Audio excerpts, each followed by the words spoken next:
Right now, Ukrainian forces have done something incredible. The Russians did not expect this. A breakthrough at the front and the enemy is encircled. The Russians were simply crushed. Losses, 334 killed and more than 550 wounded. We have exclusive footage. It's begun. An unexpected blow to Russia's back. The leaders of Azerbaijan and Armenia have gone to the United States. The Caucasus has decided to finish off the Kremlin. Urgent! Germany has scrambled its air force. The newest aircraft have urgently taken to the skies on alert. A hellish explosion in the Kremlin. Putin even shouted, "The shelling must stop." Ukraine is once again acting ahead of the curve. The enemy is in shock. A catastrophe in the Russian army. A terrible disease is sweeping through Russians en masse. Doctors are sounding the alarm. This was never supposed to happen. All the most important news coming up in the new episode of Hotspot. A loud strike. The Ukrainian armed forces carried out a daring operation behind enemy lines. 8 occupier companies were destroyed at once in the Sumy region. Russian losses are colossal. At least 334 killed and more than 550 wounded. This is a true victory for Ukraine. Meanwhile, a powerful strike hit military facilities in occupied Crimea.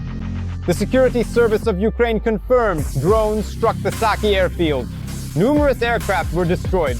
More details coming up. A fierce Ukrainian-style raid. The enemy's stockpiles are going up in blue flames.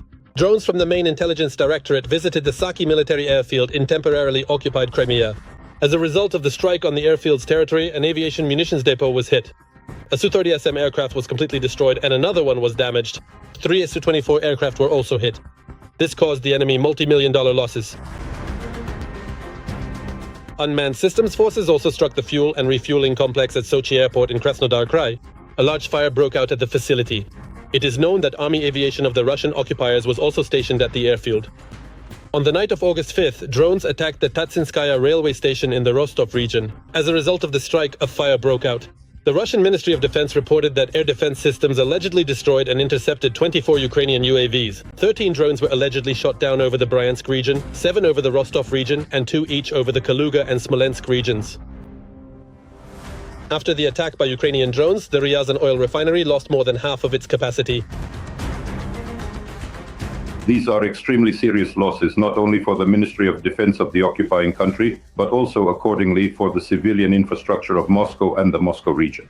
The point is that the Ryazan oil refinery is located no more than 200 kilometers from Moscow and is in fact the largest refinery supplying the Russian capital's needs for fuel and lubricants. But in addition, the Ryazan oil refinery is the largest supplier of diesel fuel and motor oils for the Ministry of Defense of the occupying country.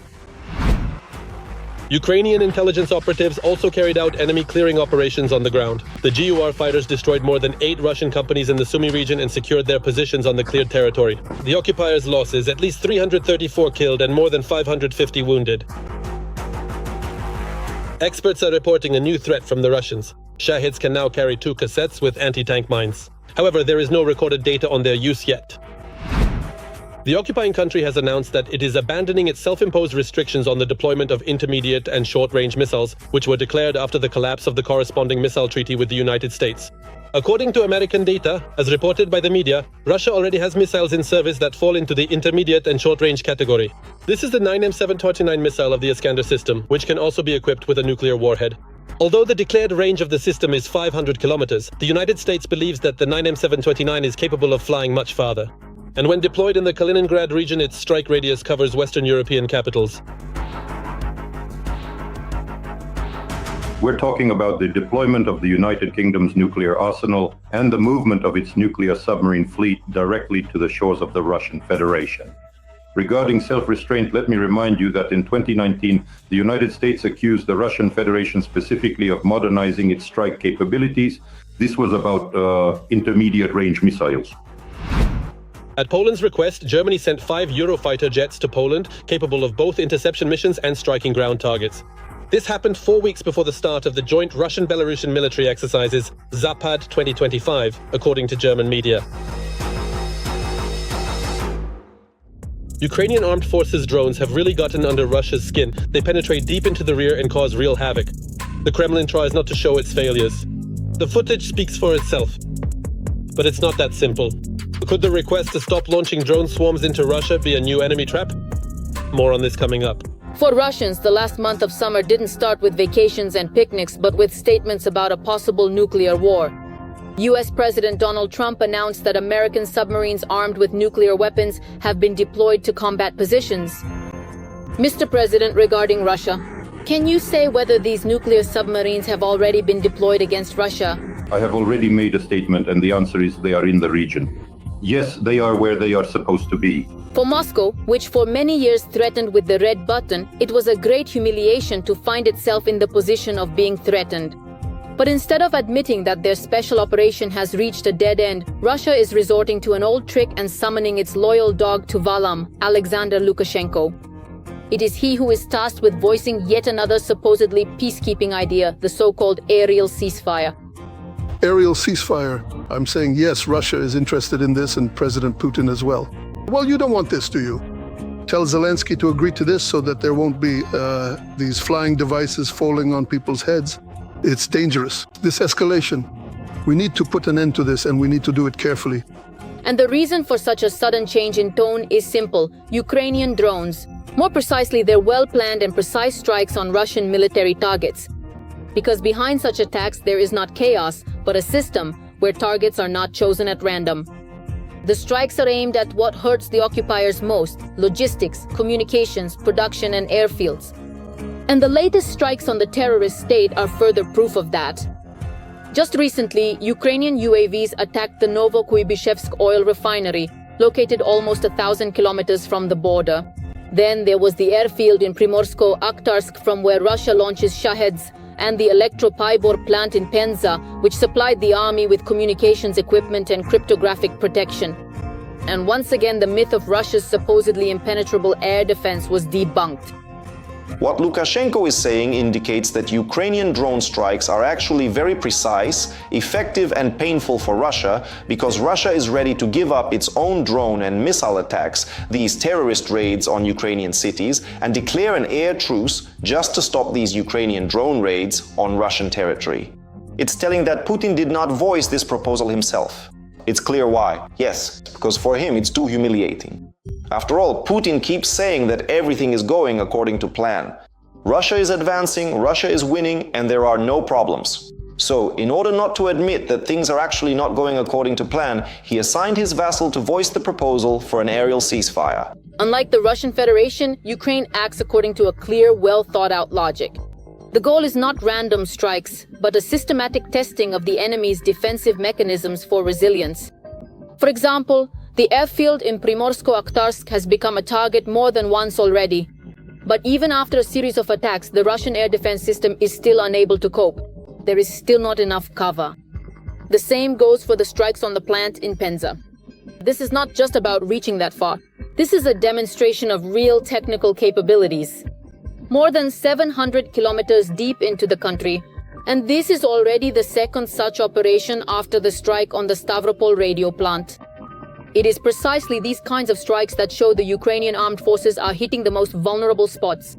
And each such pinpoint strike, even with all the Kremlin's resources, even with Chinese support, can set back production for weeks, if not months. This is actually a very important statement. All this time, throughout this entire war, they have been regularly trying to deceive us, and no one is offering any kind of reasonable peace. No one is even proposing a complete freeze, a full ceasefire. Although, to be honest, I think such a proposal would not be in our favor.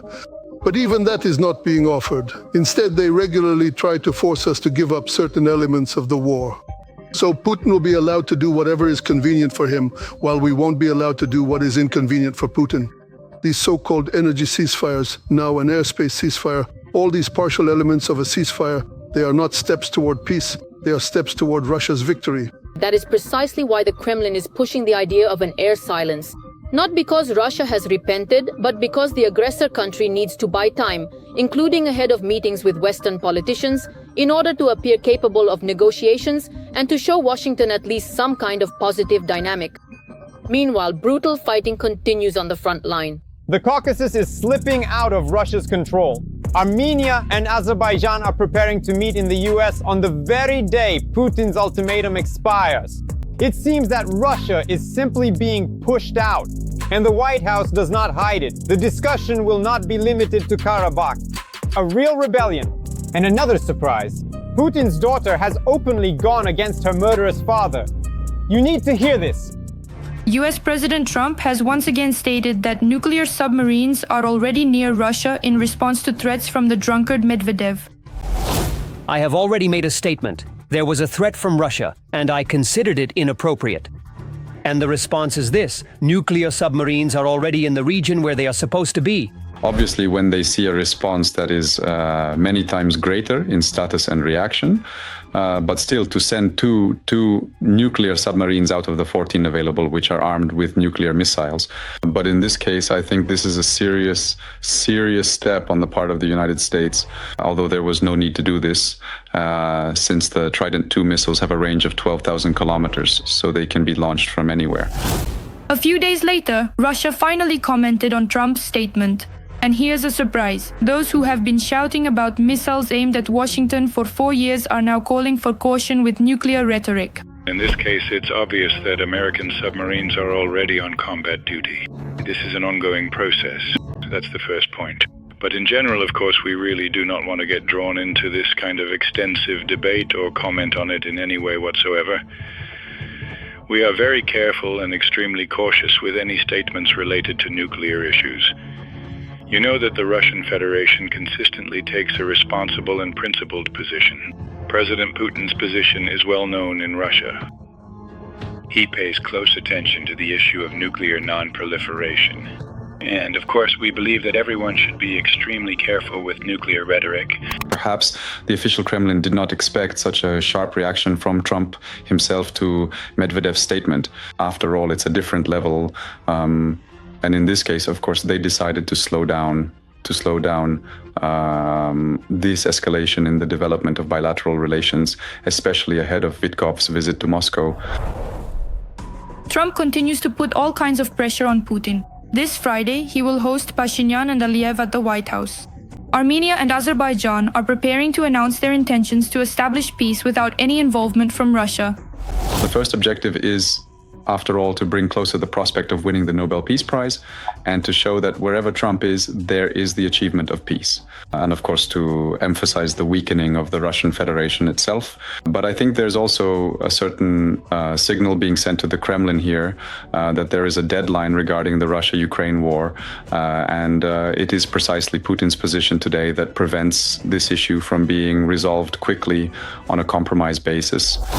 Putin is having a hard time on all fronts. His illegitimate daughter, Elizaveta Krivonogik, who had been hiding for years, published a photo and decided to share her thoughts about her criminal father with journalists. It's so nice to show my face to the world again. Every day it reminds me of who I was born as and who destroyed my life. A man who took millions of lives and ruined mine. Krivonogik now lives in Paris, but says she misses Russia very much. She is against the war, but doesn't say a word about sympathy for Ukrainians. She doesn't mention Putin's name directly. You know, my children, my daughters, despite all the rumors, they live here, in Russia, in Moscow. And I have grandchildren too. They also live a normal life. My daughters are involved in science, education. They don't get involved in anything else, in any of that.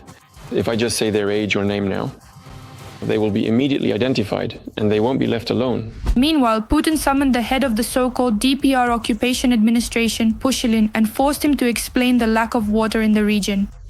We have now been forced to further reduce the water supply schedule due to the water shortage. In the Donetsk and Kyiv agglomerations, water is now supplied only once every 3 days for a few hours. In Yena, Kyiv, and a group of nearby towns, it's once every 4 days, and in Mariupol, once every 2 days. Unfortunately, such a schedule increases the wear and tear on the networks. We carry out repairs. Every day, 100 breaks are fixed. At peak times, it reached up to 2,000 per week. These are exactly the kinds of emergencies I'm talking about. Not only is the wear and tear on the networks already accumulated, meaning they really haven't been repaired. So what prevented repairs from being carried out during more than 10 years of occupation? Instead of improving people's lives as promised, they created a real Russian world there, with feces in plastic bags. Here, I have a little bucket in the bathroom. We put napkins in there, do our business, wrap it up, take it outside, and bury it. And we also, well, use a 3-liter jar. Ahem. Unfortunately, the water pipeline that was built does not solve all the problems, and moreover, as far as I understand, it hasn't even reached its planned capacity yet. But there is another problem that the government reports to me about. There are significant water losses. Well, I mean in the process of transporting these resources. The number of problems, both in Russia and for Putin himself, is clearly growing. But apparently, he is ready to destroy everything around him, just to avoid ending this bloody war. Every voice matters. Join our community, support independent journalism and help us bring you the truth from Ukraine. Become a member of Ukraine Today. Join us now. The secrets of Russia's newest nuclear submarine, Knyaz Pozharsky, have been revealed. Shocking insider information from Russia. The Kremlin's nuclear triad has been completely exposed. State secrets have now spread in all directions. Ukrainian intelligence officers have shown what is really hidden behind the nuclear submarine cruiser that Putin tried so hard to conceal. Everyone thought it was something incredible, but in reality, it's just an empty shell. Knyaz Pozharsky has never known such disgrace. Are the next submarines up next? Don't miss it. The whole truth right now. A small plaque is welded onto the hull of the submarine. It might not seem very spectacular, but it's a historic ceremony. Knyaz Pozharsky, with factory number 208, will be the last in the line of Borei-class nuclear submarines. These submarines, named after the swift and unstoppable northern wind, are the pinnacle of Russian scientific and technological thought. They talked about it for almost 10 years. They promised it would be a breakthrough. In the future, Knyaz Pozharsky will form the backbone of Russia's naval strategic nuclear forces for decades to come. The strategic submarine Knyaz Pozharsky was added to the Northern Fleet of the Russian Navy quite recently, on July 24, 2025. Comrade Supreme Commander-in-Chief of the Armed Forces of the Russian Federation, the Honor Guard has been assembled in your honor. Against the backdrop of dilapidated buildings stood sailors dressed up for the occasion. The national anthem of the Russian Federation was also played. This is how the Russian dictator Putin accepted the Pozharsky into active duty.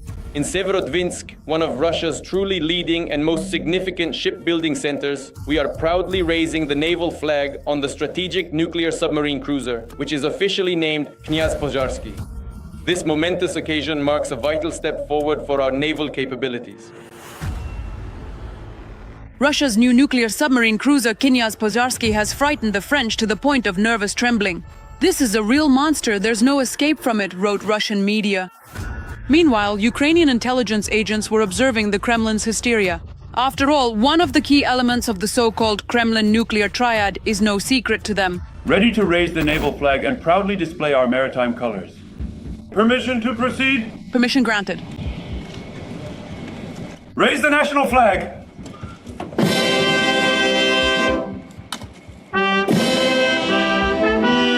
Ukrainian intelligence simply published internal documents about the newest Russian submarine, Knyaz Pozharsky.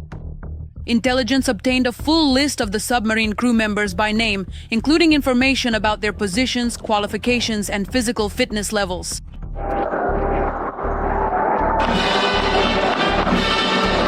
During the launching ceremony, the ship's commander breaks a bottle of champagne against the stern. The nuclear submarine Knyaz Pozharsky is the 8th in the Knyaz series, submarines of the 4th generation under the Borei and Borei-A projects. The exact list of weapons on the submarine cruiser is a state secret. At their disposal are engineering documents, a report on the examination of a deformed radio buoy, listing the members of the commission from the enterprises that participated in the investigation. The combat instructions for the crew, the ship's combat layout, the life support systems diagram, and the organizational structure of the crew are all known. Such powerful and strategically important vessels form the absolute backbone of the naval strategic nuclear forces, providing a crucial deterrent capability. And taking into account their modernization potential, they will ensure the security of our state for decades to come. Crew instructions for cabins and living quarters, guidelines for transferring the wounded and cargo, procedures for towing, and other official instructions. All these documents have already been studied by the main intelligence directorate. All the shortcomings that were present on the first ships have been taken into account. Now, all the equipment and weaponry have been thoroughly refined That's why its uniqueness lies in the fact that it's the 8th one. The 8th, can you imagine? The 8th one. The data that was made public, considered secret in the Russian Federation, revealed all the features of the submarine Knyaz Pozharsky. Thanks to the use of advanced engineering solutions, the ship is equipped with modern power plants and navigation instruments. The conditions for the crew's service and rest have been significantly improved. It turned out that despite the defects and traces of corrosion shown in the photographs published along with the documents, the submarine was put on duty. The ships, proudly built at Sevmash, continue the long and proud tradition of serving the motherland under the honorable names of distinguished people who have brought great glory to this country, this land, this nation. But not only does the submarine itself have defects according to the documentation, the physical fitness of part of the crew is also low, which may indicate problems with combat readiness. What was invested in this ship? Knowledge, experience, skills, working hands, and of course soul and heart. The Knyaz Pozharsky was laid down at Sevmash in Severodvinsk in 2016. It was launched in February 2024. Despite all the violations, the 170-meter-long submarine arrived at its permanent base, the main base of the Northern Fleet submarine forces in Gadzhievo, Murmansk region, on August 2nd. The intelligence obtained by Ukrainian reconnaissance makes it possible to identify not only the features and technical limitations of this particular submarine, but also of other Project 955A submarines, which are critically important for maintaining the imperial myth of the aggressor state, Russia. Emergency! There is a shocking HIV epidemic in the Russian army. The scale is off the charts. This has never happened before. There is an HIV outbreak in the ranks of the Russian army that can no longer be concealed. Hundreds, if not thousands, are infected. The command is in a panic. Mobilized soldiers are being sent to the front even though their diagnosis is known. What is this? Negligence or a deliberate destruction of their own resources? A scandal that could undermine the entire army from within. We're telling you about it right now. It's not just the Ukrainian armed forces helping to destroy the occupiers in this war, but also HIV. The disease is mowing down Russian soldiers. But you won't hear about this on federal channels. I deliberately failed the medical commission because I have HIV. I got hepatitis there, and my left kidney isn't working, it's failing. What should I do? Help all of us. Everyone here is without legs. The only thing uniting us is that tomorrow we'll be sent to the front line. Since the start of the full-scale invasion of Ukraine, the number of HIV infections among Russian soldiers has increased by 2,000%. I passed the medical commission at my city's military enlistment office, so it turns out they just forged everything.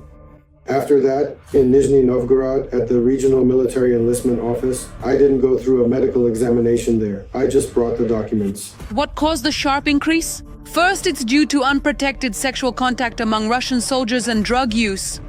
Second, syringes tend to run out very quickly, especially during war. That's why medical staff in field hospitals don't hesitate to reuse disposable syringes multiple times. During the service itself, some people got infected because we know from independent sources that there are a lot of wounded, a lot of injuries, including, loss of limbs. And naturally, this is associated with significant blood loss. And so if a person, for example, is living with HIV, not receiving therapy, and maybe even unaware of their status, and then suffers such an injury, it's possible that this infected blood could have been transmitted to others as well. The rise in diseases and deaths from the immunodeficiency virus is also directly linked to the Kremlin, which, under the guise of protecting traditional values, has increased pressure on educational and preventive organizations fighting HIV. The authorities have almost stopped publishing data on HIV. At the same time, the Russian army, which is in a state of prolonged isolation and lacks medical assistance, has become especially vulnerable. For example, they started recruiting prisoners with HIV into the army. Well, actually, probably not into the army itself, but into private military companies. Plus, after the partial mobilization was announced, and also after they started offering such huge sums for signing a contract, some people with HIV joined the service. They decided to hide their HIV status. Despite statements that people with HIV are not being sent to fight in the war with Ukraine, in reality there are at least hundreds of contract soldiers, mobilized troops and volunteers with this diagnosis on the front lines. Despite the diagnosis and the medical commission's conclusion of limited fitness, the soldier was transferred to a motorized rifle battalion and later to combat positions. Conscripts diagnosed with HIV are not accepted into the army. This disease falls under category D, which means complete exemption from service. Yes, indeed, there may have been cases when a person at a certain stage of HIV infection was allowed to continue serving in the army if the diagnosis was made during their service. But at the same time, a person with HIV was not allowed into the army in the first place. And here there was also strict control at the entry stage when it was mandatory to provide certificates regarding HIV, the presence of HIV infection, viral hepatitis, and tuberculosis. All of these diseases served as grounds for exemption. And again, after the so-called special military operation began, and after it became absolutely necessary to fill the ranks of the army with new people, so to speak, to replace those who had departed or were no longer present, of course, they started to turn a blind eye to this particular situation. From the very beginning of the mobilization in Russia, HIV-positive Russians have been receiving draft notices and continue to receive them to this day. The military enlistment officers are not aware of their current health status. Some volunteers hide it in order to go to war and earn money, while others simply do not know about their diagnoses. At the same time, the Ministry of Defense of the Russian Federation is concerned about reputational losses. Therefore, yes, it is indeed impossible to say that the HIV epidemic has been eradicated as of today. And unfortunately, here, I'm afraid, officials from the Ministry of Health just want to be overly optimistic. In 2025, it became known that entire assault battalions were being formed from people with hepatitis and HIV. Last time, he was there for 7 or 8 months and was constantly on the front line. But back then, he didn't have this diagnosis, he had strength, he could run, and so on. We can't rule out that now they'll gather everyone with diagnoses and throw them onto the front line. The situation is so bad that these units, even though they undergo training, are deliberately being sent to be disposed of on the battlefield by the Ministry of Defense, despite their training and the shortage of personnel due to losses. I went through the military training center. I was diagnosed with HIV. I was told to wait for the Central Military Medical Commission for my discharge. Today, the commander said that he is sending me back to the Special Military Operations Zone. A soldier like that at war is a risk. The infection could spread among other servicemen. But in addition to this, the Russian occupier creates difficulties in providing medical assistance to the wounded and poses a direct threat to medical personnel who are already scarce on the front line. By the end of 2024, the number of infection cases in the Russian Federation's army had increased 20-fold. Since 2022, Putin has been heavily preoccupied with the war, and the Russian Federation has entered the top 5 countries in the world for new HIV infections, surpassed only by South Africa, Mozambique, Nigeria, and India. For this government, people are just a resource. For example, they are a resource to wage war. So on the one hand, they need healthy, strong people in a fascist, you could say, sense. But on the other hand, we also have no idea how many people with HIV have been sent to the combat zone. There are absolutely no statistics on this matter. How often they inject themselves there every day and how many heroes will come home to have children, we also don't know. Due to sanctions and lack of funding, a record number of interruptions in antiretroviral therapy medications were reported in 2024. But not only is the Kremlin killing Russians by starving them of medication, they're also putting Ukrainians in the occupied territories at risk. There is no reliable data on what is happening with therapy in the occupied territories. Back in 2022, the UN reported that antiretroviral therapy centers had been closed in these territories. Because of the Kremlin's attitude towards serious diseases, the demographic and economic consequences of the outbreak will be felt for decades and may even prove more devastating than the consequences of the invasion of Ukraine. Breaking news! Ukraine has rewritten the rules of war. A brilliant operation by the Ukrainian armed forces has succeeded. A plan that seemed insane turned out to be a trap for the occupiers. Syrskyi made a statement. History has never seen such moves. A sharp and unexpected strike on the front. The enemy is confused. And in Donetsk, there is utter shock. The Russians have gone to extremes. The consequences could reverberate throughout the entire country. All the most important updates from the front lines right now. You haven't heard anything like this before. Long-suffering Kherson is once again under a massive attack by Russian occupiers. The day before, the enemy dropped 2 guided aerial bombs on the city, aiming to destroy the local bridge. As a result of the attacks, the automobile crossing leading to the Korabel neighborhood was seriously damaged. As seen in the footage, the bridge sustained significant damage. There is a gaping hole in the middle of the roadway. Nevertheless, the crossing has withstood the attack. Regarding the bridge, yes, the bridge was hit. Russian propaganda has already managed to spread a fake about the bridge being destroyed, but it is still standing. Indeed, the bridge sustained some damage, the roadway has been damaged. By dropping a bomb on the only overpass leading to the Korabel neighborhood and cutting off the gas pipeline, the occupiers have trapped the residents of Kherson. Local authorities are urging residents to evacuate, as due to the serious damage to the bridge, it will be difficult for now to deliver food and other essential goods to the neighborhood. There are certain logistical problems precisely because of the damage to this roadway. This affects the delivery of food, medicines, and also poses a problem for emergency medical services and all other services as a whole. It is precisely because of this situation with logistical problems that we are emphasizing the need to consider evacuation from the Korabel neighborhood. Meanwhile, local volunteers have already checked the damaged bridge for stability. After driving around the crater, they managed to reach the other side. However, it is unknown how long the crossing will last in this condition. The Kherson Regional State Administration also does not rule out repeated attempts by the occupiers to destroy the crossing, especially since the Russians have recently been resorting to new tactics of terror. According to the Commander-in-Chief of the Armed Forces of Ukraine, Oleksandr Syrsky, the most difficult situation on the front today is in the Pokrovske, Dobropilia and Novopavlivka directions. The Russian army is employing a tactic of total infiltration there and increasing sabotage activities behind our lines. The enemy is intensifying efforts to capture our key agglomerations, searching for weak spots in our defense and conducting active combat operations simultaneously in several directions. In this way, they are trying to enter in particular Pokrovsk. However, Russian sabotage and small infantry groups are being neutralized. To effectively counter sabotage and reconnaissance groups, we have created and are deploying anti-sabotage reserves, whose task is to search for and destroy enemy sabotage groups. By the way, our defenders from the anti-sabotage reserve announced by Syrsky can already boast their first results. Thus, in temporarily occupied Melitopol, GOR agents blew up a car carrying Kadyrovites. This unique operation was caught on video. It is known that the partisans managed to plant explosives in the occupiers' minivan, after which it exploded. At the moment of the explosion, fighters from the Akhmat unit were inside the vehicle. As a result of the detonation, at least 5 Kadyrovites were killed. The explosion also wounded 2 occupiers who were in a neighboring vehicle and destroyed a mobile electronic warfare complex. Thanks to the brilliant work of our defenders, the occupiers also experienced the shortest triumph of the entire war in Ukraine.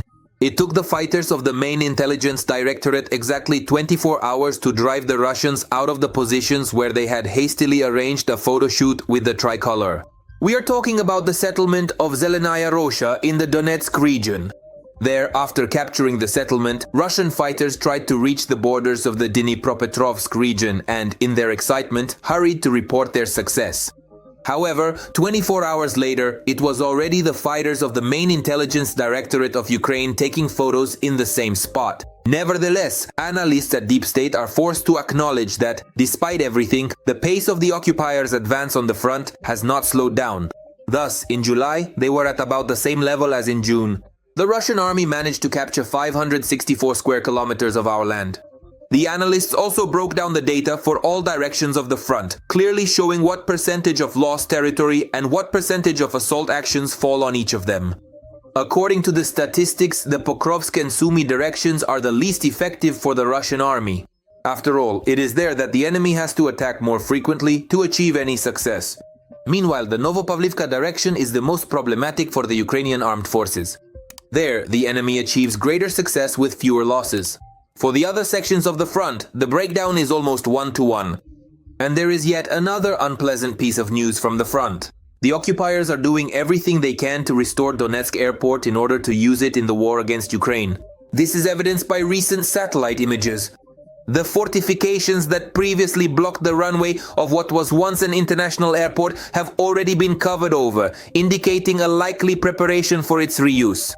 Construction work can be seen on the site of the former parking lots.